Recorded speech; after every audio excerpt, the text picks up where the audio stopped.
ಗೌತಮ್, ಇಂಥ ಬಿಸಿಲಿನಲ್ಲಿ ಹೇಗೆ ಬರಕ್ ಹೋದೆ? ಇನ್ನೂ ಸ್ವಲ್ಪ ಕಾದಿದ್ದರೆ ನಾವೇ ಅಲ್ಲಿಗೆ ಬರ್ತಿದ್ವಲ್ಲ.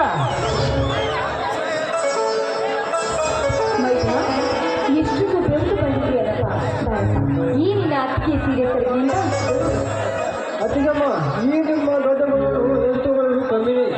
ಹಂಗಾಗಿ ಸಿಂಧೂರನ್ನು ಆರಂಭಿಸಿರುತ್ತಾರೆ. ನಾನು ಆರಾಮಾಗಿದ್ದೀನಿ.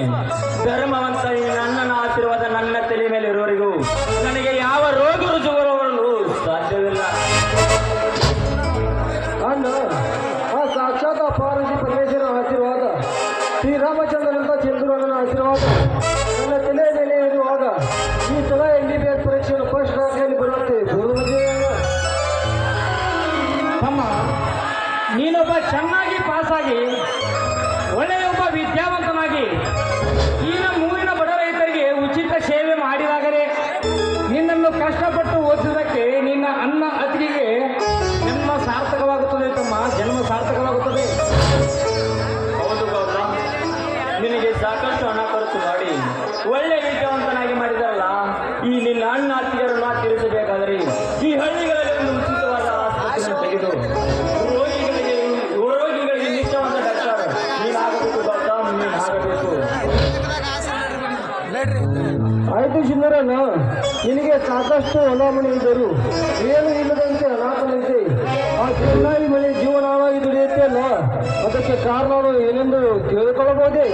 ಗೌತಮ್, ಸಿಂಧೂರಿನ ಹಳೆಯ ನೆನಪನ್ನು ಬುದ್ಧಿಯನ್ನು ಬಿಚ್ಚಿಸಿ ಮತ್ತಷ್ಟು ಅವನ ಮನಸ್ಸಿಗೆ ನೋವುಂಟು ಮಾಡಬೇಡ. ಪ್ರೀತಿ ಇರಲಿ ಬಿಡು ಬಸವಂತ. ಗೌತಮ್, ನಾನು ಈ ಸ್ಥಿತಿಗೆ ಬರಲು ಕಾರಣ ಯಾರೆಂಬುದು ಹೇಳುತ್ತೇನೆ ಕೇಳು. ಸುತ್ತು ಹಳ್ಳಿಗಳಲ್ಲಿ ಧರ್ಮದ ದಾರಿ ತಪ್ಪಿ ಅಧರ್ಮದ ಅಂದ ಅರಮನೆ ಕಟ್ಟಿಕೊಂಡು ಸ್ವಕ್ಕಿನಿಂದ ರೀತಿ ನೀತಿ ತಪ್ಪಿ ಧರ್ಮದ ಉಪ್ಪರಿಗೆಯಲ್ಲಿ ಬೆಳೀತಿದ್ದಾನಲ್ಲ ಈ ಊರಿನ ನಾಡಗೌಡನಿಂದಲೇ ನನಗೆ ಈ ಸ್ಥಿತಿ ಬಂದಿದೆ ಗೌತಮ್, ಈ ಸ್ಥಿತಿ ಬಂದಿದೆ. ಅಳಬೇಡ ಸಿಂಧೂರಣ್ಣ, ಅಳಬೇಡ. ನಾವು ಎಲ್ಲರೂ ನಿನ್ನೊಂದಿಗಿದ್ದೇವೆ.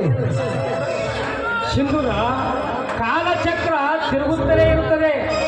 ಇಲ್ಲಿ ಯಾವುದೂ ಸ್ಥಿರವಲ್ಲ. ನೀನು ಪಕ್ಕ ಛಲದ ಬಲದ ರೇಖೆ ನಿನ್ನ ಬೆನ್ನೇರಿ ಬರುತ್ತದೆ ಎನ್ನುವ ನಂಬಿಕೆ ನನಗಿದೆ. ಯಾವುದಕ್ಕೂ ಹೆದರಬೇಡ, ಯಾರಿಗೂ ಸೊಂಟ ಕೊಡಬೇಡ. ಧೈರ್ಯವೇ ಸರ್ವರ್ಥ ಸಾಧನಂ. ಚಿಂತಿಸಬೇಡ. ಚಿಂತೆ ಬಸವಂತ, ನನಗಿರುವುದು ಒಂದೇ ಒಂದು ಚಿಂತೆ. ನನ್ನ ಇಡೀ ವಂಶವನ್ನು ಅಗ್ನಿಯಲ್ಲಿ ಹಾಕಿ ಮತವೇರಿದ ಮದ್ದಾಣಿಯಂತೆ ರಕ್ತ ಸಿಂಹಾಸನದಲ್ಲಿ ಕುಳಿತುಕೊಂಡು ರಾಜ ರೋಷವಾಗಿ ಮೆರೀತಿದ್ದಾನಲ್ಲ ಆ ರಂಡಿ ಮಗ ನೋಡ,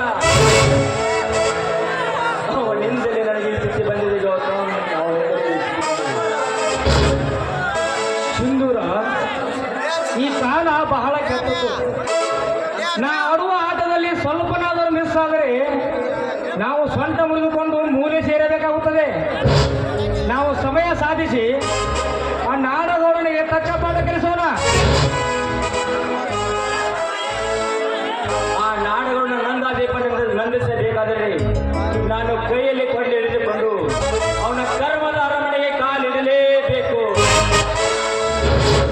ಸಮಾಜದಲ್ಲಿ ಸತ್ಯದ ದೀಪ ಹಚ್ಚಲೇಬೇಕು.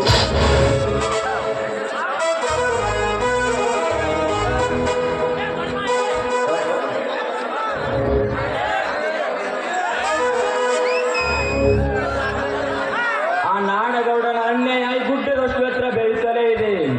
ಆ ಬೆಳೆಯುವ ಗುಡ್ಡವನ್ನು ಕಂಟೆ ಹೆಗೆದು ಸ್ವಚ್ಛ ಮಾಡುವುದೇ ಈ ಸಿಂಧೂರನ ಕ್ರಾಂತಿ. ಸಿಂಧೂರ, ನೀ ನಡೆಸುವ ಕ್ರಾಂತಿಗೆ ಆ ದೇವರು ನಿನಗೆ ಒಳ್ಳೆಯದು ಮಾಡಲಿ.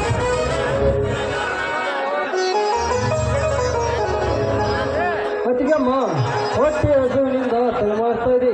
ಈಗಲೇ ಊಟಕ್ಕೆ ಬಡಿಸು. ಸಿಂಧೂರ, ನೀನು ಊಟಕ್ಕೆ ಬಾರಪ್ಪ. ಗೆಳೆಯ, ಊಟ ಮಾಡುವ ಮುನ್ನ ಹಸಿರು ತುಂಬಿಕೊಂಡೇ ನಿಂತಿರುವ ಈ ಭೂಮಿ ತಾಯಿ ಮಡಿಲಿನಲ್ಲಿ ಎಲ್ಲರೂ ಕೂಡಿ ಒಂದು ಸಂತೋಷದ ಗೀತೆ ಆಡುನವೇ. ಆಯ್ತು ಸಿಂಧೂರ. ಗೌತಮ್, ನಿಮ್ಮ ಆಸೆಯಂತೆ ಆಗಲಿ. ಹಸಿದಾಗ ಕಣ್ಣ ಬದಿದಾಗ ನೀರು ಕೊಡುವುದ ಮೇಲೆ ಚಂದವೋ ಚಂದವೋ